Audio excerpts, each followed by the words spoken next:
Boa noite. Nós vamos prosseguir com o Evangelho segundo o Espiritismo. Nós estamos quase finalizando, né, porque esse estudo começou com a doutora Marlene, ela ainda estava encarnada entre nós, desde a primeira lição. Foi uma proposta que ela fez em função do aniversário, né, do livro do Evangelho segundo o Espiritismo, de correr desde 2014, né, que nós começamos, e logo, então são 2 anos quase que nós levamos comentando, estudando, capítulo por capítulo. Hoje, nós ainda estamos no capítulo 28, sobre as preces, coletânea de preces, e hoje nós vamos falar do item 30, ato de submissão e de resignação. É um dos pontos mais delicados da espiritualidade, da nossa relação com Deus.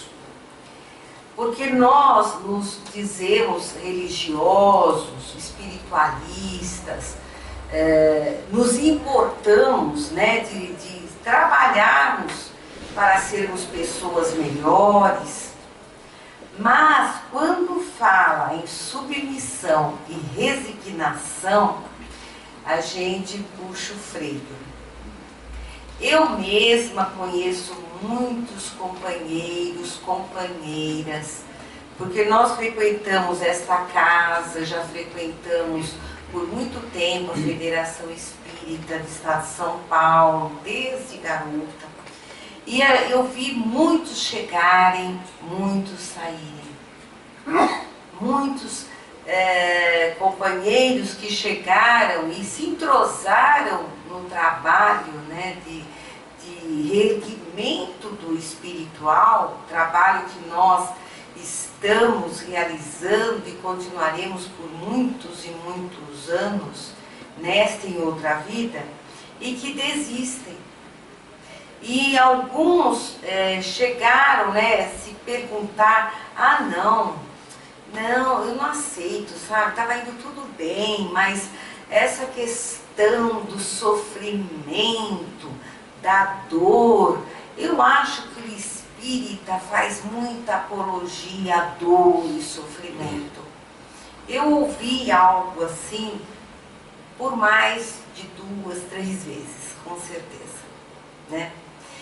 Porque chega o momento, gente, que nós somos provados, né?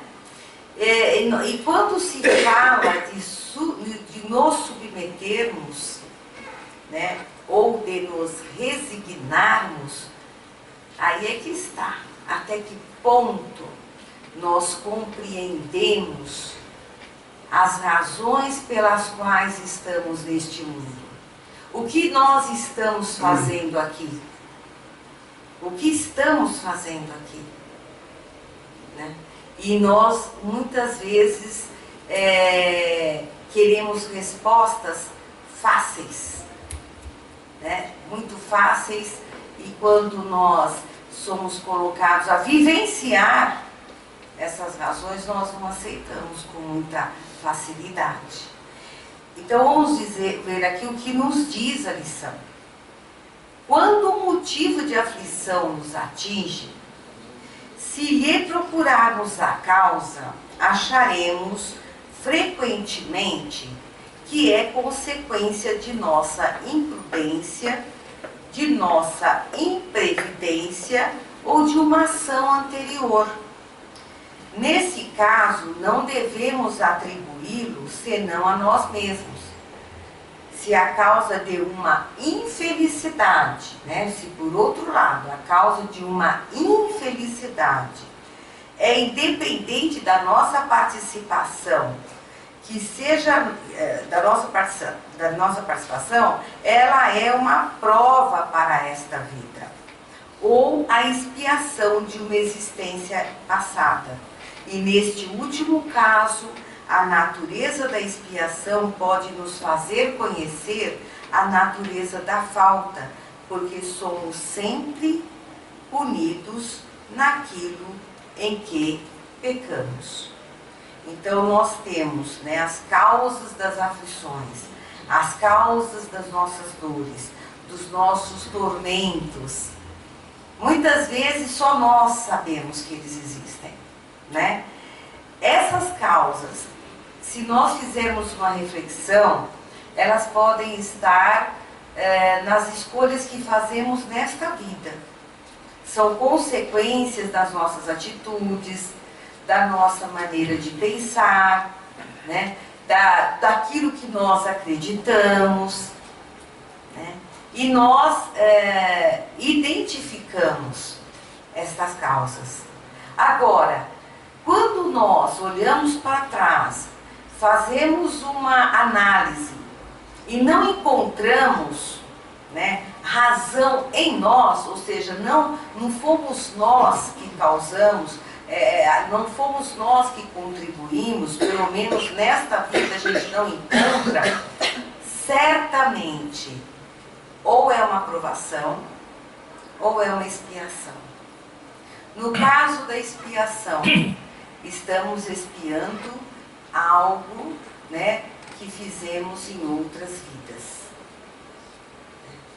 Se for uma provação, é porque nós nos colocamos à prova, né, para medir até que ponto nós avançamos, até que ponto nós ficamos imunes às atitudes maléficas que nós em algum tempo acalentamos. Até que ponto? Oi, Zé. Dá para diferenciar a expiação de provação? A expiação, ela está sempre muito relacionada a uma ação que nós cometemos. Ela está intrinsecamente, ela é intrínseca a uma ação. Por exemplo, quando nós matamos alguém em outra vida, certo? Quando nós fazemos alguém sofrer em outra vida, desta ou daquela maneira, então nós sentimos a necessidade de passar aquilo a limpo. Então aquele sofrimento, ele guarda uma relação, como ele mesmo diz aqui, ao tipo de atitude, né, ao tipo de ação que originou aquela reação. Então guarda uma relação assim, bastante íntima. Por exemplo, as expiações orgânicas, né? Então uma pessoa que passa, que vem a este mundo, né, com o corpo mutilado, né? Normalmente, essa mutilação tem relação à causa. Entendeu? Ou ela mutilou alguém, ou ela fez com que uma outra pessoa, várias pessoas se mutilassem por ela, ou ela se suicidou, né? Então, por exemplo, uma expiação originária de um suicídio sempre leva o espírito nesta vida a sofrer as consequências. Então, se a pessoa ela se jogou das alturas, ela vai ser portadora de doenças. Pode ser um problema de a pessoa anã, por exemplo. Excesso de vaidade também. O excesso de vaidade. Então, as vaidades, eu posso ter aquilo, eu sou uma pessoa vaidosa e tive muitas atitudes não boas, que me prejudicaram, inclusive. Eu posso estar sendo provada, e eu tenho uma prova, entendeu? A prova da vaidade. Então a gente vem numa circunstância que nós não temos como nos vangloriarmos de nenhuma vaidade. Então aí é prova, não é especificamente a um fato em si, entendeu? Ou a um conjunto de fatos. Então a expiação, ela está relacionada a uma atitude pensada, a algo que nós cometemos e que tem que ser resgatado, né? Então aí nós temos os resgates coletivos também, nesta ordem de expiação, as doenças kármicas, chamadas doenças kármicas, que são aquelas que nós não conseguimos evitar e temos que enfrentar. E tem a prova, as provas já são as provas que nos submetem no que diz respeito à vaidade, ao orgulho, né? a todos esses desvios. Uma é consequência da outra, só que a expiação, ela tem um endereço certo? A prova, normalmente, nós temos um conjunto, prova e expiação, certo? Às vezes não se dão isoladamente. No que nos aflige, não vemos em geral senão o mal presente e não as consequências ulteriores favoráveis que isso pode ter. Então é isso. Então assim, um mal que nos chega, uma doença, uma passagem de vida problemática, o desemprego, né? A perda da estrutura familiar, certo? A consequência de termos assim filhos problemáticos, né? Temos uma vida difícil, então aquilo tudo nos aflige, mas a gente não tem ideia do que virá depois desse sofrimento. É isso que ele quer dizer, entendeu? Nós não temos, não vemos em geral senão o mal presente. Nós não conseguimos desenvolver a nossa visão de futuro, do porquê estarmos passando por aquela aflição. Né? Quando nós estamos passando pela aflição, a gente quer se livrar imediatamente, a gente quer solucionar aquilo dói, machuca, certo? Porque a gente não tem ainda, a gente não consegue avaliar o que nós vamos colher mais tarde por conta de ter passado por aquilo. É isso que ele está dizendo. Porque o bem, frequentemente, é a consequência de um mal passageiro, né? Como a cura de uma doença é o resultado dos meios dolorosos que se empregam para obtê-las. Então, muitas doenças exigem tratamentos dolorosos, muita paciência, regimes alimentares, não é assim? Então, assim, a pessoa está passando por todo aquele processo para depois vir a cura, né? Vem a melhora e a cura. Assim também são os males da vida, os males morais, os males materiais, também tem esta lógica, né? São tratamentos pelos quais estamos passando. Em todos os casos, devemos nos submeter à vontade de Deus, suportar com coragem as tribulações da vida, se quisermos que nos sejam tidas em contas e que estas palavras do Cristo nos sejam aplicadas. Bem-aventurados aqueles que sofrem. Por isso que eu falei na introdução da nosso estudo de hoje, que muitos companheiros, companheiras não aceitam isso, certo? Eu digo até que não é fácil de aceitar mesmo.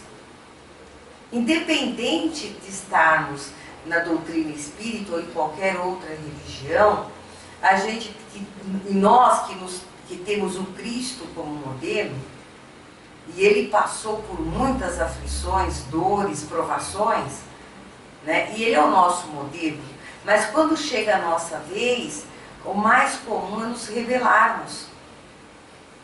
Nos rebelamos e não aceitamos muitas vezes, né? As mães, né, que têm os filhinhos passando por uma provação, uma doença difícil, uma doença rara, né? Não é fácil de ver o filho naquela situação. Por isso que, assim, na doutrina espírita, quando a gente passa a ter o conhecimento da vida futura, de que o espírito, ele evolui, aquela criança que hoje está naquelas condições, ela não está à toa naquelas condições, ela está no resgate de suas atitudes, tomadas em vidas anteriores, em que ela era um espírito, homem ou mulher, e cometeu muitos males.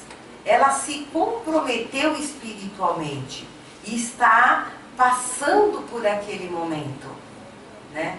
Então, se a mãe consegue visualizar isso e entender que ela não está ao lado daquele filho por acaso, ela consegue ter ânimo e ajudar aquele filho a superar aquele momento. Porque para ele é importantíssimo, senão ele não consegue dar um outro passo para evoluir. Ele fica estagnado, né? E é importantíssimo que a gente perceba que estes momentos em que nós somos provados, eles funcionam exatamente como um degrau que devemos nos sustentar nele para dar o próximo passo em direção à evolução. Não se revoltar jamais, ser resignado. É o que ele vai falar aqui, porque por isso que a revolta, ela é antagônica a toda essa compreensão. Nós temos que ter a resignação. A resignação é aquele momento em que nós suportamos aquela prova, nos colocamos realmente submissos à vontade de Deus, confiando, porque sabendo que aquilo é temporário. Por mais dolorido que seja, é um momento temporário, né? Exatamente, porque passando por aquele sofrimento temporário, é onde a gente pode até dar um salto gigantesco. Eu tenho um caso bem interessante, né? Eu sempre lembro, até é uma prima, né, da minha mãe. Ela tem uma filha da minha idade. E essa filha teve uma doença severa, mas muito severa, mental, de bebê, de criancinha. E ela, o pai e a mãe dessa menina, é o amor, o carinho, porque ela foi atrofiando, entendeu? Ela foi atrofiando, mas o carinho, a corrida daqueles pais com essa criança. Olha, por incrível que pareça, o pai faleceu já faz alguns anos com problemas severos na coluna, de tanto carregar aquela menina, né? E o amor que eles... Então ele fala, nossa, mas como que essa mãe... Os médicos falam, nossa, porque ela teve idade. Era para ela resistir só até menos da metade da idade que ela tem hoje. Ela está viva, gente. E essa mãe cria com todo carinho. Ela já não fala, entendeu? Ela é toda deformadinha, fica no meio da cama toda amontoadinha, fala por os olhos só. E o carinho daquela mãe. Gente, o resgate desses dois espíritos, percebem? Esta menina, quando ela desencarnar, superou, seja lá o que ela fez. Seja lá o que ela fez de pior, ela resgatou. E o amor desta mãe, a confiança desses pais, a resignação, entendeu? É responsável por tudo. São espíritos realmente que eu tenho certeza que deram um passo muito, muito alto, né? Porque você não ouvia reclamação, né? Então é isso que nós estamos falando. É claro que nós estamos aqui falando de um caso assim tremendo, né? É um caso muito grave, de um resgate muito sério. E mais os nossos resgatinhos que a gente reclama, né? Nós temos aí todo um desconforto durante a vida, né, que muitos não ficam sabendo, só nós. Quem é que não tem uma luta interna consigo mesmo, né? Façamos uma análise. E por conta desta luta interna, a gente deixa de realizar coisas, a gente mascara, assume personas diferentes, não lidamos com aquilo, aquilo nos causa o sofrimento. Percebe? E por que será? Onde está isso? Se nós não identificamos nesta vida, está em outra. Mas não é para ficar perdendo tempo. Ai, o que eu fiz, meu Deus? Ai, o que eu fiz? Não interessa o que nós fizemos. O que interessa é que nós temos aquele problema e temos que solucionar em nós. Será que não é um teste do nosso orgulho? Não é um teste da nossa paciência?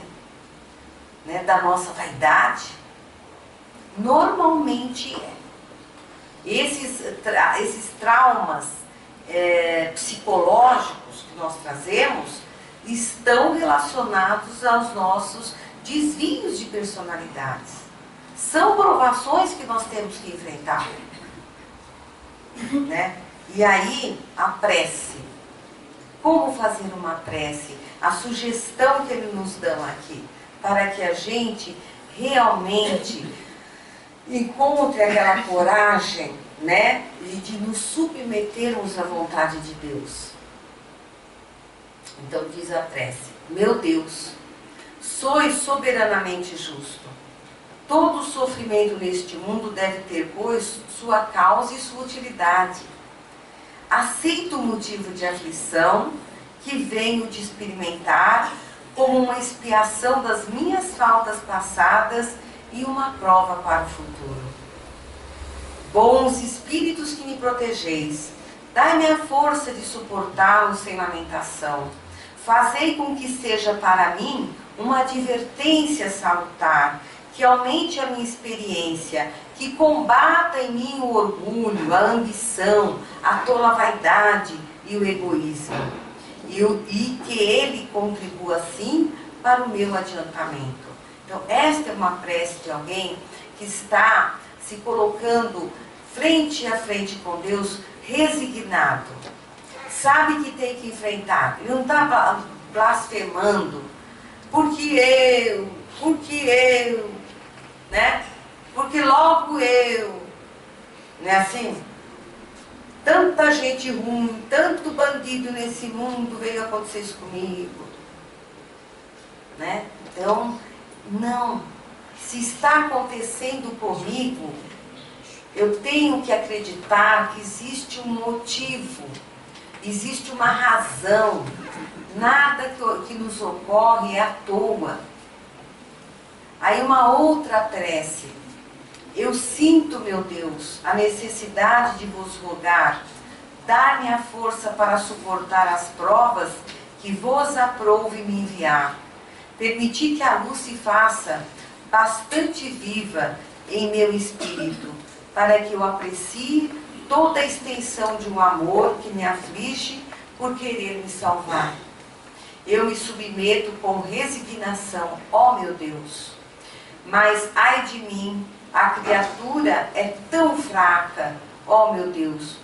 Mas ai de mim, a criatura é tão fraca que se vós não me sustentais, temo sucumbir.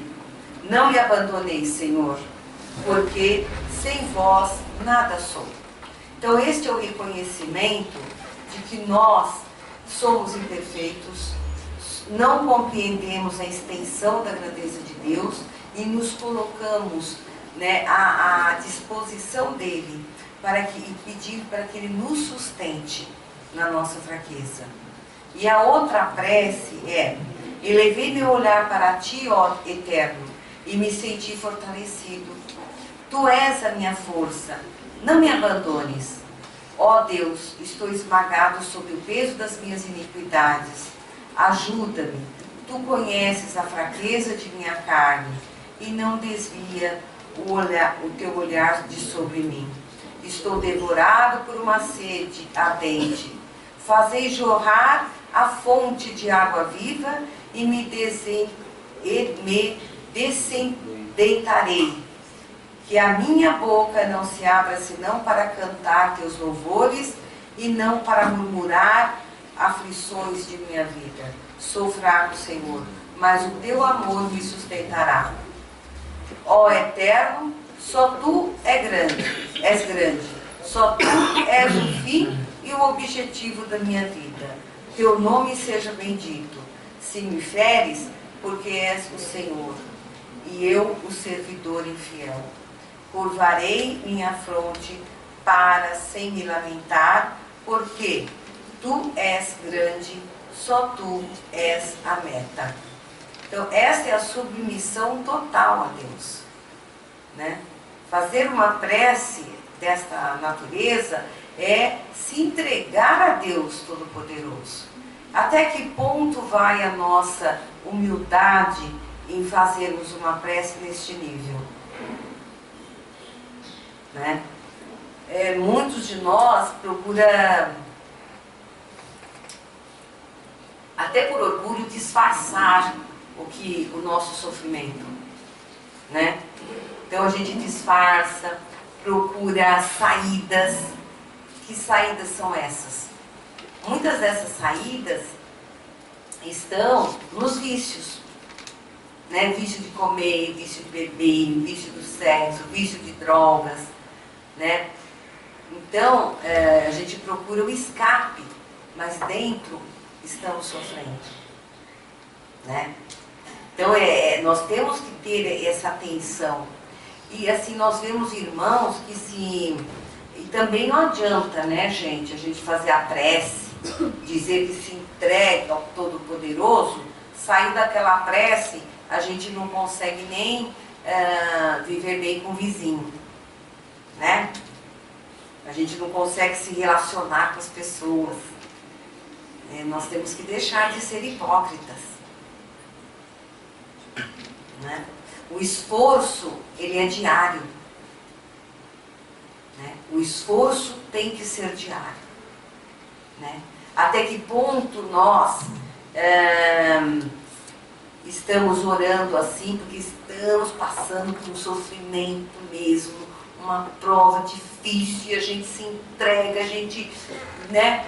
Mas saiu daquele momento, a gente não tem paciência, né? Não tem paciência com um colega de trabalho, não tem paciência com o filho, não tem paciência com a pessoa que nos serve no comércio, né? Então nós temos que encontrar um equilíbrio, né? Eu acho até que se a gente for fazer essa prece, a gente também tem que pedir o equilíbrio necessário, para que não basta a gente ficar, valha-me Deus, que não sei o quê, se a gente também não faz um trabalho interior de mudança de atitude, entendeu? A gente tem que ter essa realidade, porque nós, por outro lado, quando a gente recebe a graça, passou aquela tempestade, nós estamos num momento de bonança, nós temos também que ter a humildade para agradecer a graça recebida, né?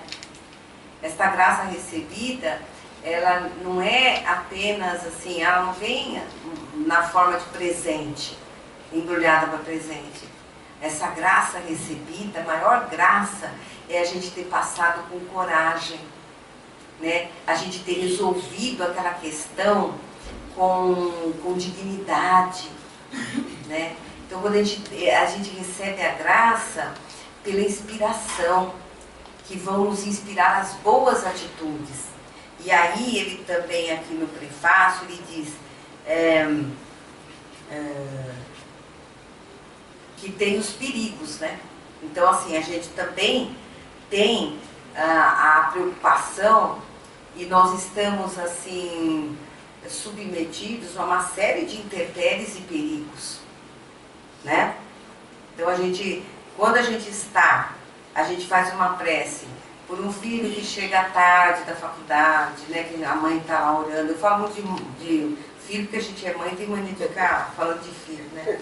Mas pode ser outras coisas também, né? O marido. Não é comum a gente se preocupar com as pessoas, né? Então, pelos perigos que corremos, Deus nos mostra que podemos, de um momento para outro, ser chamados a prestar contas do emprego que fizemos na vida.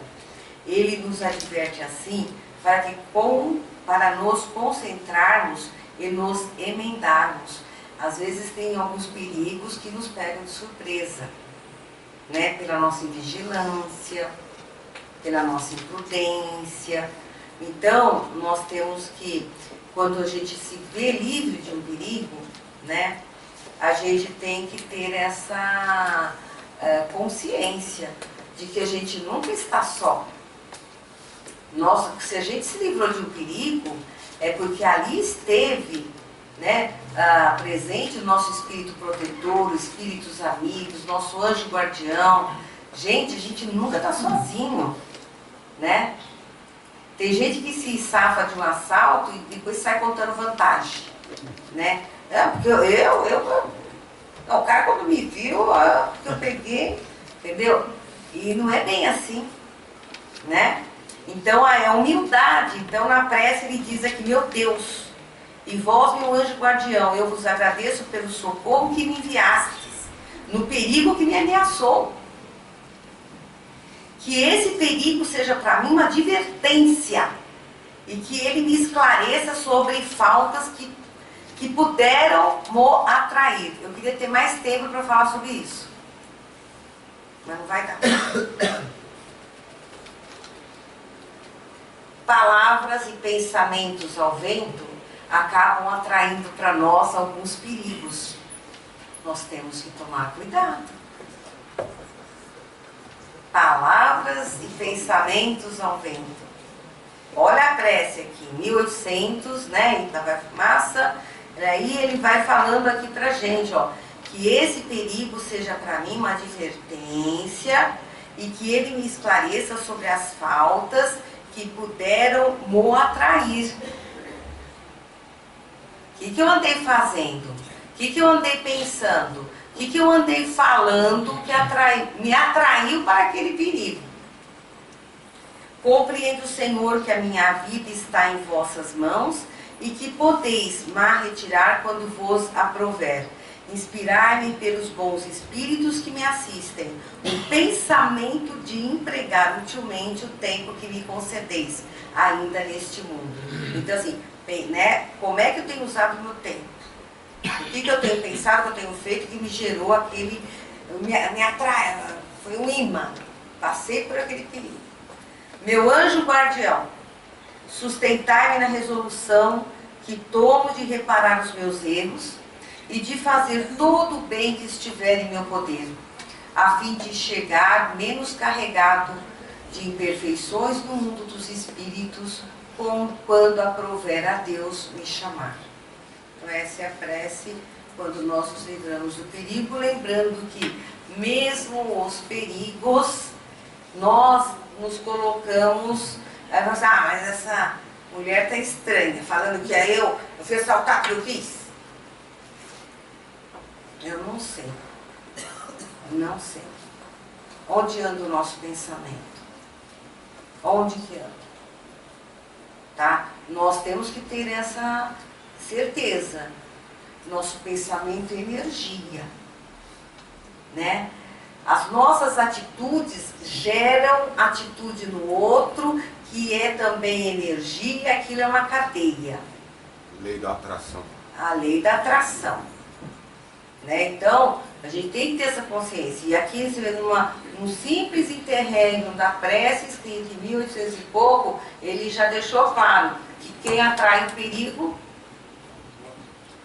né? Então tem tudo a ver. Gente, muito obrigado. Está na hora, desculpa ter avançado.